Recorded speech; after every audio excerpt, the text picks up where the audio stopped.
Oi, pessoal, eu estou aqui hoje, né, com uma celebridade ao meu lado, né, ele que é jornalista, é escritor e também professor, Josué Roupinha Júnior, ele que em maio lançou aí o livro, né, Lembra Preto, teve o lançamento ali na Galeria João do Monte, foi um sucesso.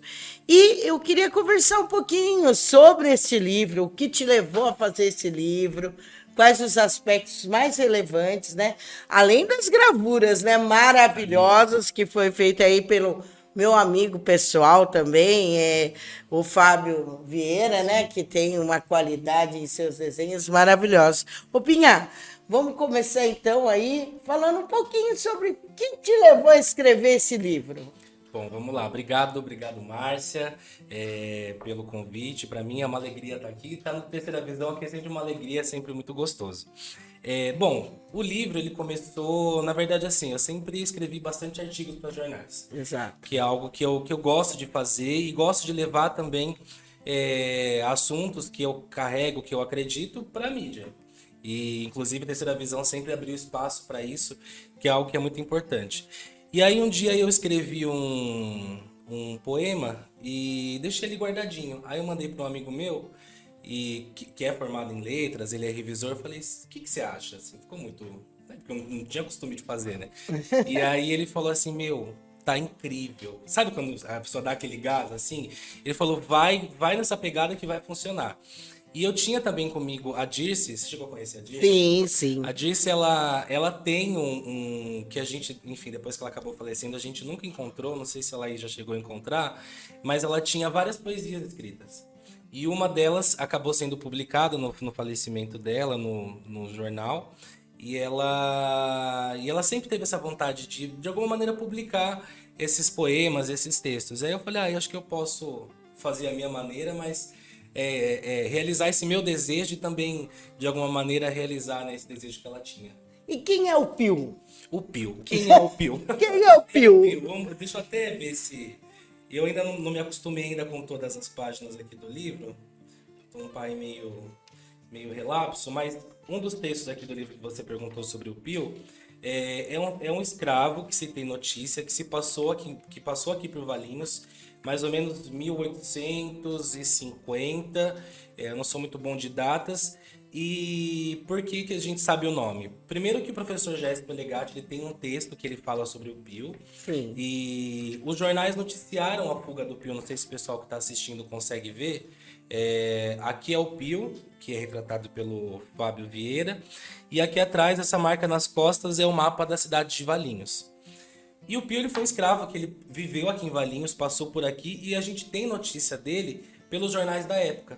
Então, se não me engano, a manchete era algo assim: fugiu pelas fazendas dos Valinhos, um mulato de cabelo escorrido que precisa ser encontrado e ofereciam até uma recompensa para encontrá-lo e falavam que uma das marcas para poder reconhecê-lo era uma marca nas costas.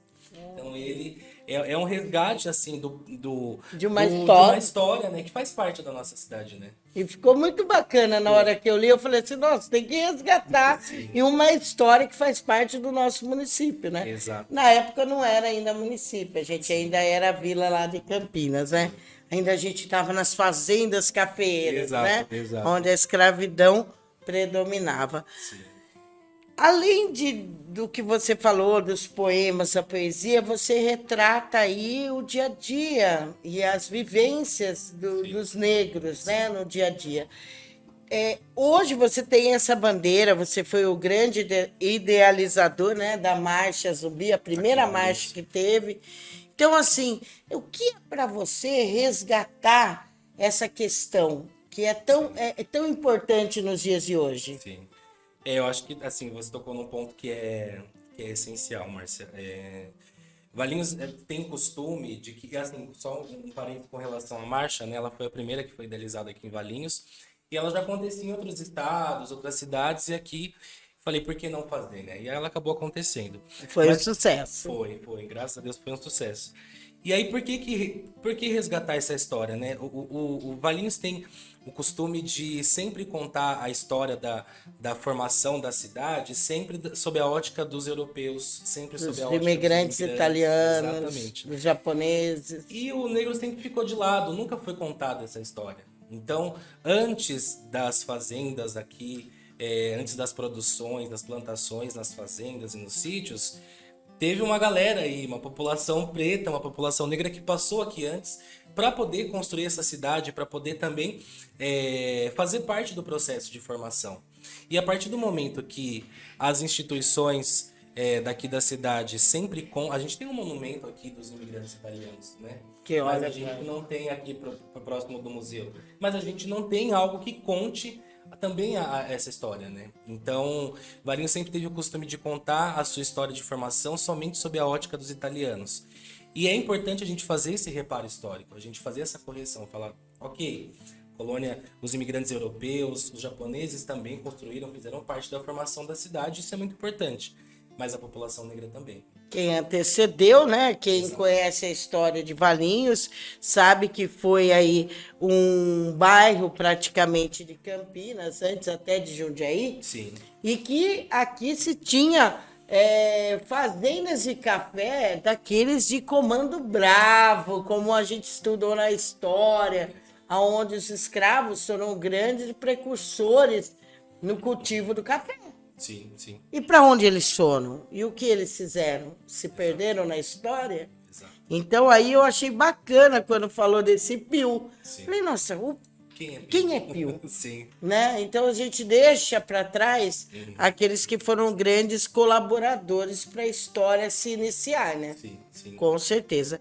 E aí, você lançou em maio, como que está sendo a aceitação do seu livro? Olha, eu lancei em maio, foi no dia 19 de maio o lançamento, e ele se esgotou com menos de um mês a primeira edição. E quantos Então, exemplares? Foram vendidos 130 exemplares, com menos de um mês. E você colaborou ainda com... Com a Covidas. Então, metade do lucro foi doado para a Covidas. Já, enfim, o César já até recebeu a doação. Olha. Ele comentou numa entrevista na Rádio Valinhos que ele já fez as doações para algumas famílias que estavam precisando.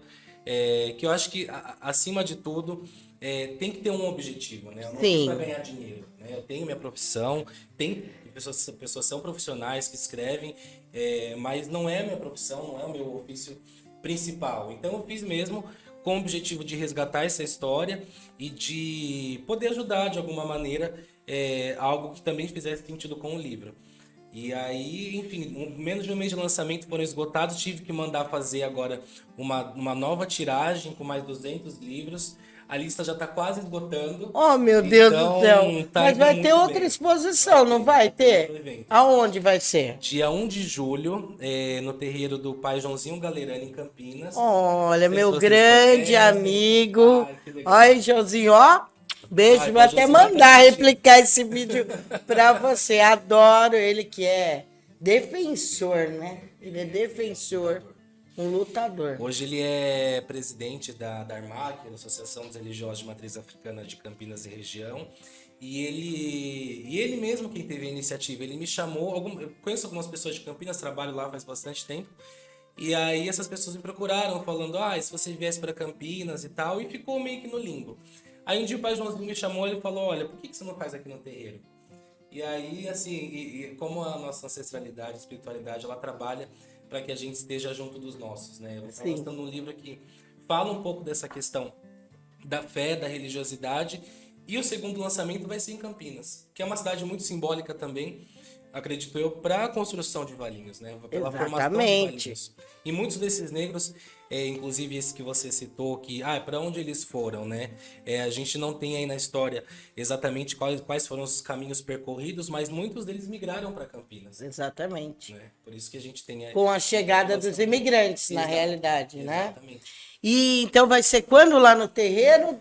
Terreiro da Avó Benedita, dia 1 de julho, a partir das 19 horas. Olha, você sabe o endereço de lá? Eu não vou Lá em conseguir. P. Eu pego aqui Pega rapidinho. aí, pega rapidinho aí. Que não tem problema, já tá até É fácil. pertinho, gente. Vocês indo aqui pela Estrada da Caldelaria, tá? Da antiga Caudelaria.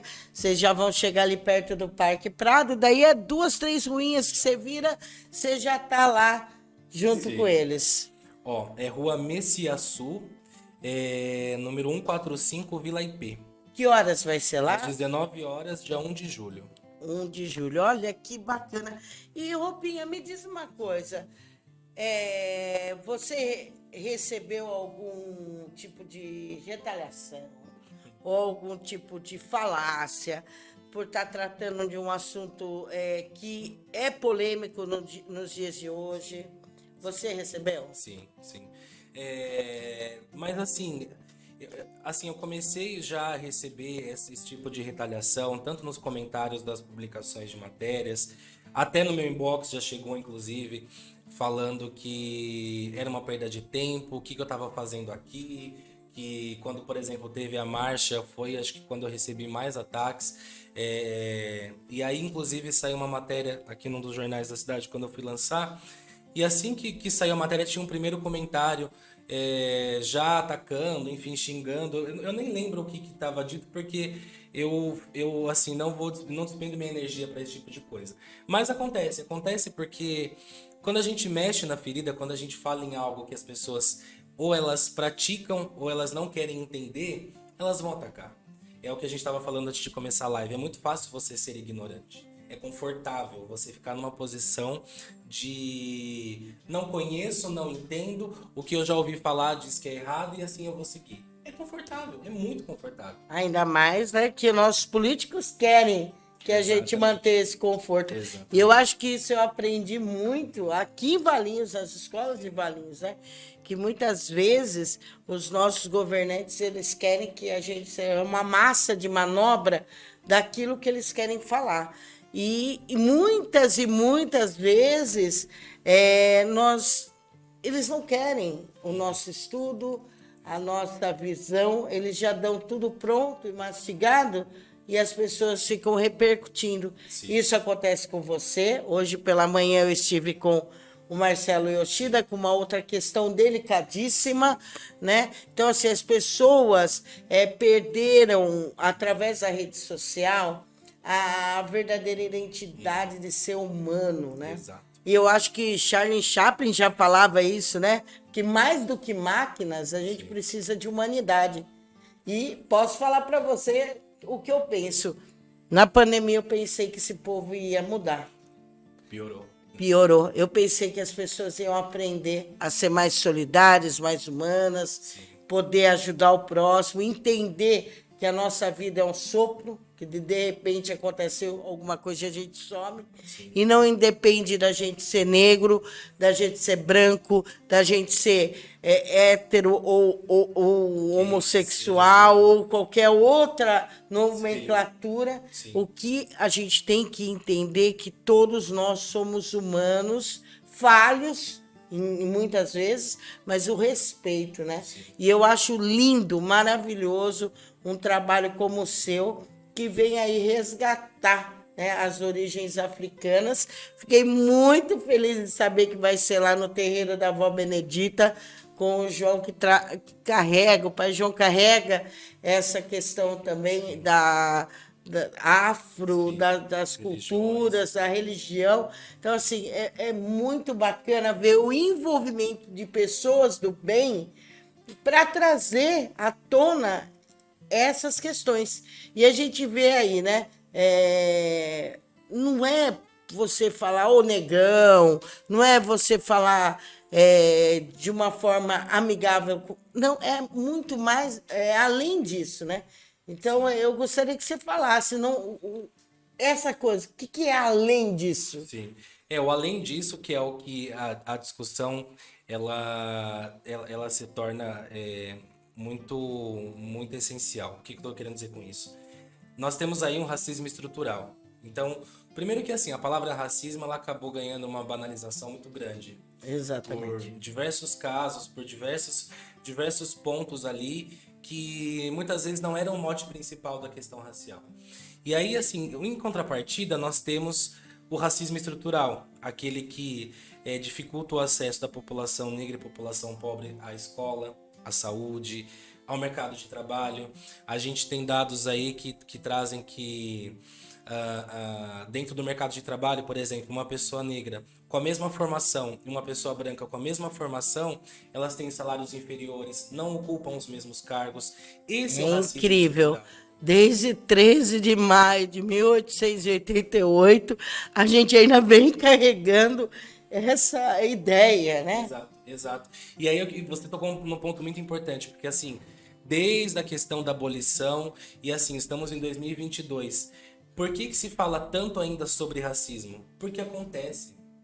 Eu não gostaria de estar aqui com você, Márcia, falando sobre isso. Eu podia estar aqui falando com você sobre qualquer outro assunto. Com Por que certeza. é importante estar falando sobre isso? Porque ainda acontece, porque a cada, não lembro quantos Existem minutos, casos tristes, exato, exato. Não né? sei a cada quantos minutos uma pessoa negra é assassinada pelo fato de ser negra. Aqui no Brasil, a gente tem, dentro do Disque 100, do Disque Denúncia, a maioria, não me lembro, não sou bom com números, mas assim, a maioria dos casos que acontecem de intolerância religiosa são com terreiros Sim, pela questão racial, pelo racismo religioso. Não tem nenhum outro tipo de explicação para você falar por que uma pessoa vai e ateia fogo num terreiro.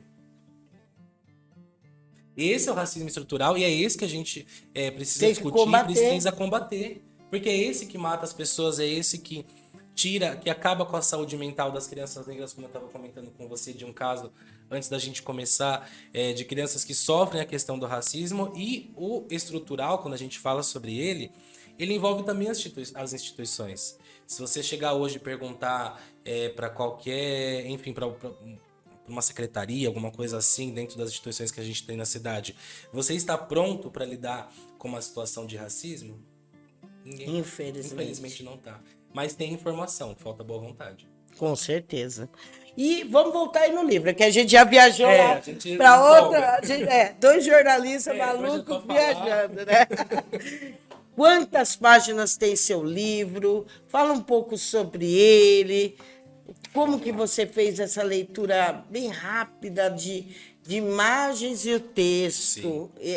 Leve a leitura. E ele é um livro rápido de ler, Isso, gostoso, né? isso. Ele tem 60, deixa eu ver quanto que é o total, 53 páginas. Sim. E aí assim, eu fui fazendo os textos, escrevendo os textos, e aí eu mandei um documento pro Fábio, ele, enfim, topou, falou, não, vamos junto, vamos fazer. Alguns textos, algumas imagens eu tinha mais ou menos na ideia que eu queria. Por exemplo, eu tenho aqui uma da minha avó, uma da Dirce. Outras, eu falei, Fábio, vai na fé, confio em vocês, o projeto é nosso. E aí, assim, conforme eu ia mandando os textos, ele se concentrava na mensagem e mandava. Um dos que eu estava até conversando agora há pouco, que é que fala sobre o tronco do Jequitibá, que é algo muito simbólico, acho que aqui pra gente, né, que Sim. mora aqui em Valinhos, que é o nosso Jequitibá. E aí essa imagem aqui que é retratada pelo Fábio, Vamos acho ver que se ele eu traduz consigo muito aproximar mais ele aqui. Isso, acho que é mais fácil. Vamos ver. Aí, olha, gente, tá aproximando mais. Vê se você consegue aí, Fernanda. Isso. E é uma imagem assim, chega a ser um pouco perturbadora, mas é um símbolo da nossa cidade, o Jequitibá. E aí quando a gente fala sobre essa questão de você retratar o processo de escravidão, o processo de formação da cidade, é muito simbólico você colocar, né, aqui uma mulher negra com os seios aqui à mostra e o Jequitibá em cima, né? Além do texto que fala sobre esse processo que a gente teve aqui na cidade, né? Então, e aí foi se dando a criação. Inclusive esse daqui eu havia pensado que seria a capa. No fim das contas a gente acabou optando por essa capa aqui. Tanto que na capa, curiosamente, não leva meu nome, nem o nome do Fábio. Sim. Normalmente quando você pega um livro tem Sim, já o nome tem. do autor na capa ou aqui na dobra. Mas assim, ele é um livro que ele não é para ser personalista, sabe? É para que as pessoas da cidade, de um modo geral, as pessoas negras também, elas peguem, Se identifiquem com cada... com cada história aqui. Não é algo que é para ser, levar o nome do Josué aqui na frente, ou não, tem algo muito maior, né? Muito legal. José, então vamos aguardar aí. Espero que a gente consiga ir até lá o terreiro para também te prestigiar lá. E quem quiser, que não pode ir lá no próximo evento e quer adquirir o seu livro, como que faz? Bom, vamos lá. Os livros, eles chegaram acho que ontem, se não me engano. Eu vou levá-los até o terreiro do Pai Joãozinho, mas quem não puder participar, é só me chamar ou nas redes sociais ou no meu WhatsApp.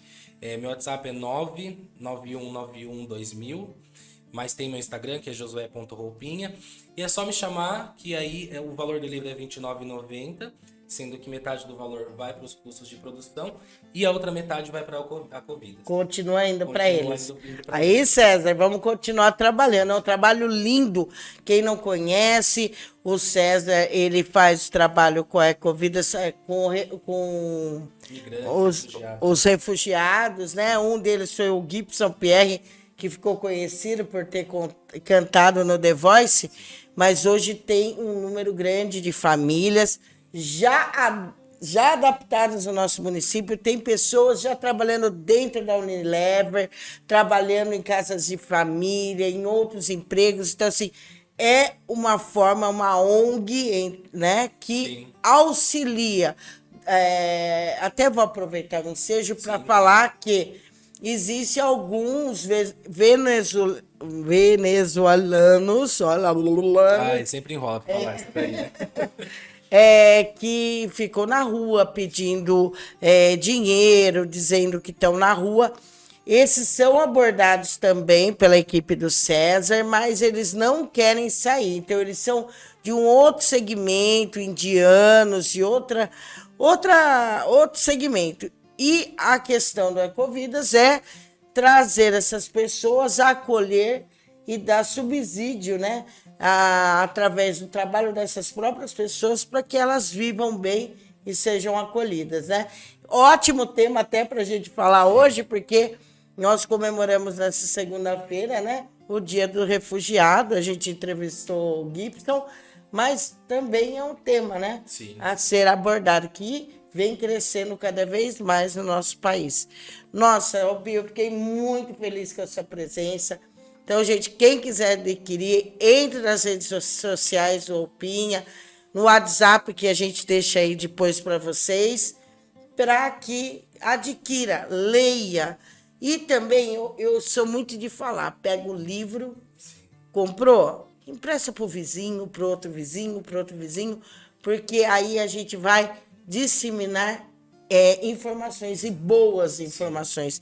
A gente precisa trazer qualidade de informações para vocês. Sim. Muito obrigada, Roupinha, muito obrigada mesmo por estar aqui conosco. Imagina, eu que agradeço, Márcia. É isso que você falou agora, para poder encerrar, de poder passar para as outras pessoas. Acho que ele faz muito parte do que é o livro, né? Como a gente comentou, ele é um livro que são textos fáceis de ler, rápidos, mas com muita informação. Porque a gente tem aí hoje diversas bibliografias, livros grandes que falam sobre a questão racial, mas isso às vezes pode acabar limitando a pessoa a ler, a ter acesso a essa informação. Porque de repente não tem os 29, mas a pessoa emprestando, ela vai ler. Exato. E é isso, obrigado. Bom, eu sempre que chamar, tô aqui. Que bom, nós vamos falar de várias e várias temáticas juntos, viu, Com Roupinha? certeza. Um prazer enorme. Beijo, gente. Fui, até a próxima.